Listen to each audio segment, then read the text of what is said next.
देखिए, high court में भी सुनवाई चल रही है और कई सारे पीआईएल हैं। हमारे टीम से भी पीआईएल है। और उसमें जो लिस्टिंग वाली चीज़ है, अभी देखिए 34 नंबर पे है, टैकल होता है कि नहीं, कई बार डेट पे डेट आ जाते हैं।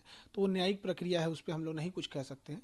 लेकिन जो री एग्ज़ाम की मांग है बच्चों की, ये एकदम जायज़ है। इसमें हज़ारों करोड़ की संलिप्तता है। हम तो सरकार से मांग करेंगे कि इसमें ईडी से जांच करा ले या सीबीआई से जांच करा ले। क्योंकि जो बच्चों का कहना है वो दुख दर्द वही समझ रहे हैं, हर एक सेंटर सेंटर पे जाके आप, तो एक बड़े लेवल की जब तक जांच नहीं होगी तो ये सिलसिला चलते रहेगा। तो इसलिए इसमें कहीं से भी बच्चों का मांग गलत नहीं है। लेकिन अगर आयोग अगर आंख बंद कर लेगी, सरकार भी अगर आंख बंद कर लेगी, तो बच्चे कहाँ जाएंगे। लेकिन लगातार बात तो ये सामने आती है ना कि बच्चों को पीछे से फंडिंग होती है। फंडिंग जो लोग कुछ लोग करते हैं या शिक्षक या कहीं से फंडिंग बाहर से भी आती है, तो तभी स्टूडेंट लोग हैं वो आगे भी होते हैं। तो सरकार के पास इस फंडिंग को जांच करने के लिए ईओयू है। वो सेंट्रल की हेल्प लेके ईडी से जांच करा ले, सीबीआई से जांच करा ले। ये तो बात हो गया पल्ला झाड़ने का। फंडिंग हो रही है तो जो कर रहा है उसको वो समझे यहाँ पर। लेकिन जो बच्चों के लिए, जो 4.5 लाख बच्चे हैं जिनके साथ ये अन्याय हुआ है, कम से कम उनको तो न्याय दिला दे।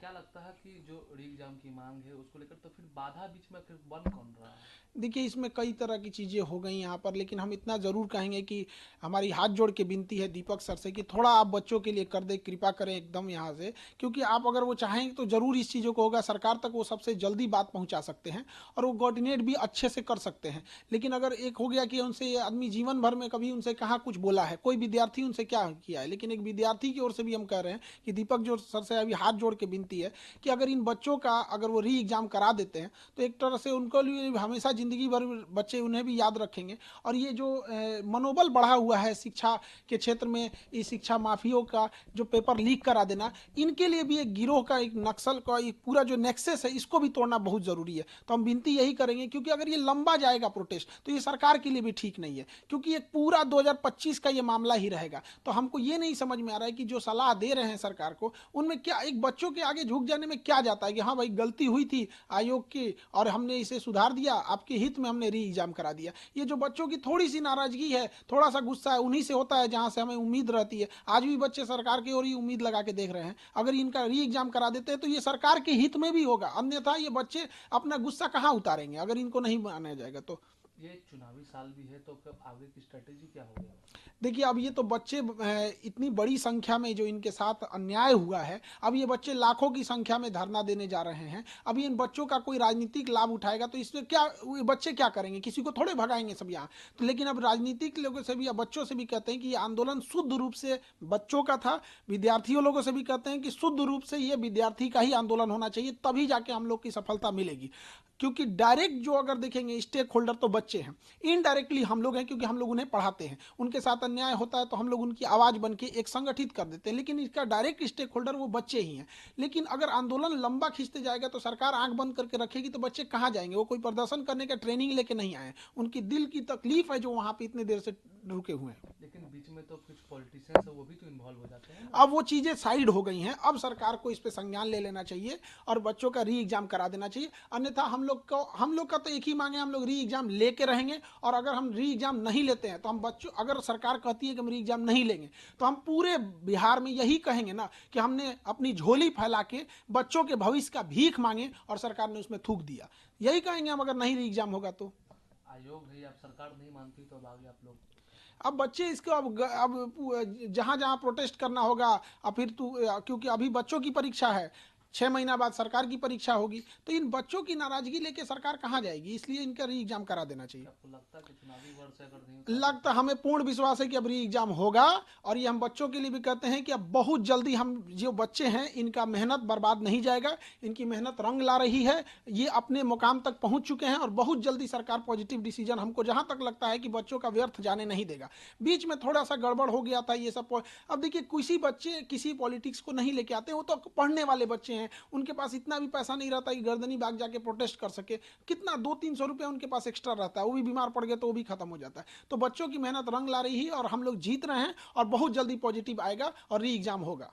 नाले से भी उम्मीद है करीब? न्यायालय से पूर्ण भरोसा है कि न्यायालय कभी भी अन्याय नहीं करेगी और हम लोग के पक्ष में ही फैसला आएगा। अच्छा, ये टीआरई को लेकर है जो डोमिसाइल नीति हो या फिर सप्लीमेंट्री, उसको लेकर आप?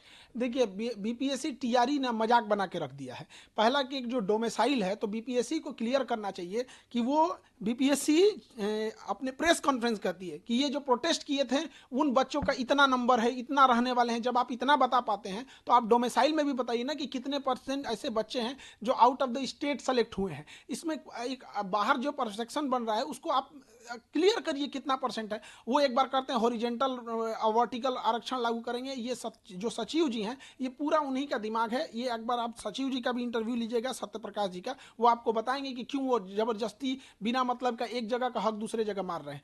है प्रतिभा है, उसका कुछ कोटा है, वो सारे राज्य देते हैं, वैसे सबको करना चाहिए जैसे सारे राज्य करते हैं वैसे हम लोग को भी करना चाहिए। दूसरा, बच्चों का तकलीफ कौन समझेगा? बीपीएससी टीआरई वालों का। उनका सप्लीमेंट्री रिजल्ट बीपीएससी रेडी है जाने के लिए, पता नहीं क्यों शिक्षा मंत्री किसके दबाव में आकर ये नहीं दे रहे हैं। अब शिक्षा मंत्री और एसीएस ये दोनों लगे, एसीएस हमारे आईएएस में टॉप हैं और हमारे शिक्षा मंत्री आईपीएस में टॉप है। ये आईएएस आईपीएस की लड़ाई में ना हमारे बच्चे पीस जा रहे हैं। अरे भैया आप अपना ईगो, अपना ये सारी चीजें साइड रखिए, एक सप्लीमेंट्री रिजल्ट दे दीजिए। भीख थोड़ी मांग रहे हैं। एक बच्चे का सपोज कीजिए कि अगर उसका 6 to 8 में हुआ है, किसी का 9 to 10 में हुआ है या 11th में हुआ है, तो 2 जगह अगर उसका रिजल्ट हो गया है तो किसी एक जगह ही ज्वाइनिंग करेगा, एक को छोड़ेगा तो सीटवा को जो पीछे है उसको सप्लीमेंट्री देने में क्या जाता है? ऐसी ऐसी लड़कियां हैं जिनके माँ बाप इस बार उसकी शादी ब्याह करा देंगे, उनका हमेशा के लिए सपना चकनाचूर हो जाएगा और उन लड़कियों को जीना बड़ा मुश्किल हो जाएगा क्योंकि उन्होंने पढ़ाई को देख लिया, वो स्टैंडर्ड ऑफ माइंड देख लिया है। तब उसको आप जंगल में से शेर को ले आकर फिर सर्कस में रखेंगे तो टेंशन से मर जाएगा बेचारा। तो उसका एक इन्वायरमेंट है, उसने जिंदगी को जीना सीखा है। तो ये सप्लीमेंट्री रिजल्ट दे देने में पता नहीं कि सरकार को क्या जाता है। अच्छा, ये अंतिम सवाल है, ये पीएम है वो परीक्षा पर चर्चा कर रहे हैं उसको लेकर? देखिए पीएम हमारी परीक्षा पर चर्चा कर रहे हैं, ये उनका बहुत सराहनीय प्रश्न है। लेकिन पीएम साहब बैठते हैं दिल्ली में और वहां से हमारा बिहार बड़ा धुंधला दिखता है। हम परीक्षा पे चर्चा करके और परीक्षा देके क्या करेंगे कि यहाँ सीटें बेच दिया जाए, परीक्षा ही में ही धांधली करा दिया जाए। हम लोग तो कह रहे हैं कि भैया री एग्जाम ले लो। तो पीएम मोदी जी से भी विनती है कि थोड़ा बिहार को भी देखिए, वहां से धुंधला दिखता होगा, अपने ही जांच करा लीजिए। यदि हम कह रहे हैं कि जांच अगर बड़े लेवल की जांच करेगी, सीबीआई ईडी, अगर इस सब बड़े लेवल की जांच होगी तो जरूर इस चीज का पूरा भंडा फूट जाएगा और एक पूरा नेक्सस सामने बाहर आ जाएगा कि कौन इसमें संलिप्त है। जो भी विद्यार्थी है, जो भी शिक्षक है, अब वो उन हम सबको पता है कि इसमें धांधली हुई है। तभी हम लोग इतने बुलंद आवाज में कहते हैं सीबीआई जांच करो। वरना कोई कहे कि जो लोग संलिप्त हैं या सरकार से ही कहते हैं कि आप क्यों इस चीज को एक ईगो पे लेके बैठे हैं। बच्चे हैं, आप ही के बच्चे हैं यहाँ, तो मान लीजिए इस चीज को री एग्जाम करा लीजिए, उन्हीं के लिए अच्छा रहेगा ये चीज।